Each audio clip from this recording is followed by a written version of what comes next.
अब Y home school के अंदर पहली वजूहत जो हमने देखी वो पेरेंट्स से रिलेटेड थी या सेटिस्फैक्शन और डिससेटिस्फैक्शन थी लर्निंग एनवायरनमेंट और स्कूल से।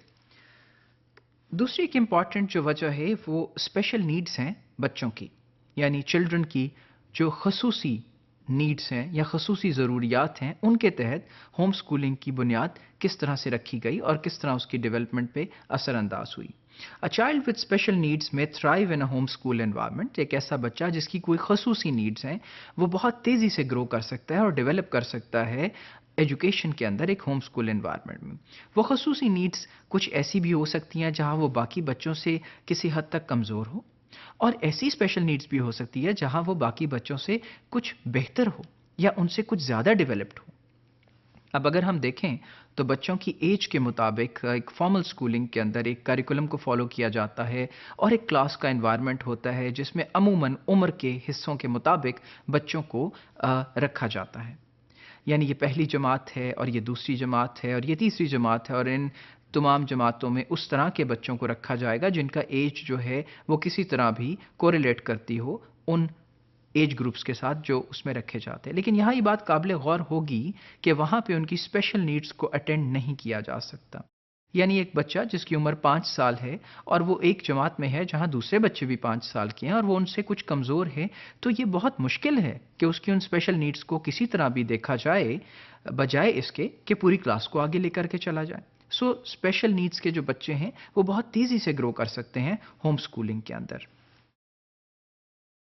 And then these special needs may be specific to learning style, development level और overall physical health. और फिर ये जो स्पेशल नीड्स हैं ये फिज़िकल हेल्थ से मुतल्लिक भी हो सकती हैं, ये उनकी लर्निंग स्टाइल्स पे भी हो सकती हैं कि कुछ बच्चे एक्सप्लोरेटरी लर्निंग करते हैं, कुछ रोट लर्निंग करते हैं, कुछ जो है वो अंडरस्टैंडिंग के साथ सीखते हैं। तो ये सब बातों पे चूँकि खसूसी तवज्जो दी जा सकती है और उनके जो डेवलपमेंटल लेवल हैं। अब फिर अगर ये देखा जाए कि उनके ज़हन और उनके ब्रेन की ग्रोथ को देख रहे हैं हम, उनके एक लेवल को देख रहे हैं जिसको वो मीट कर सकते हैं, तो उस लेवल के मुताबिक टेलर करना बहुत आसान होगा होम स्कूल एनवायरनमेंट को।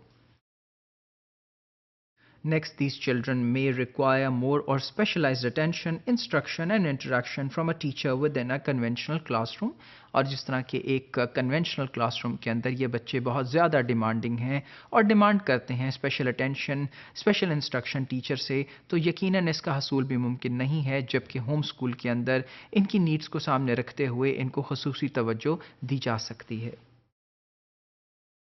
Often these children will find a tailored homeschooling curriculum to be a key to educational success. और इनकी एजुकेशनल सक्सेस की जो वजह है सबसे बड़ी वो एक टेलर्ड करिकुलम है, एक ऐसा निसाब जो सूट करता है उनके लर्निंग स्टाइल को, उनकी डेवलपमेंटल स्टेज को और उनकी फ़िज़िकल एबिलिटीज़ को। तो ऐसा एक निसाब अगर हम घर के इन्वायरमेंट में उसको तश्कील दे दें और बच्चे तक पहुंचा दें तो फिर उसकी लर्निंग यकीनन बहुत बेहतर हो सकती है। Parents who are already aware of and in tune with these special needs will have a head start in finding the precise learning style of their child with special needs. और जो parents already आगाह हैं अपने बच्चे की कमज़ोरियों से और उनकी स्किल्स से और उनकी एबिलिटीज़ से लिए, उनके लिए ये एक मावनत होगी इस तरह का एक एनवायरनमेंट कि वहाँ वो टेलर कर सकें उस सारे माहौल को जो कि उनके बच्चों के लिए साजगार है। तो हम ये बात कह सकते हैं कि जो बच्चों की स्पेशल नीड्स हैं उनको यकीनन उनका ख्याल रख सकता है एक होम स्कूलिंग एनवायरनमेंट, और इस तरह से होम स्कूलिंग एनवायरनमेंट को और इस फ़िलॉसफ़ी को तक़वियत मिली दुनिया के अंदर।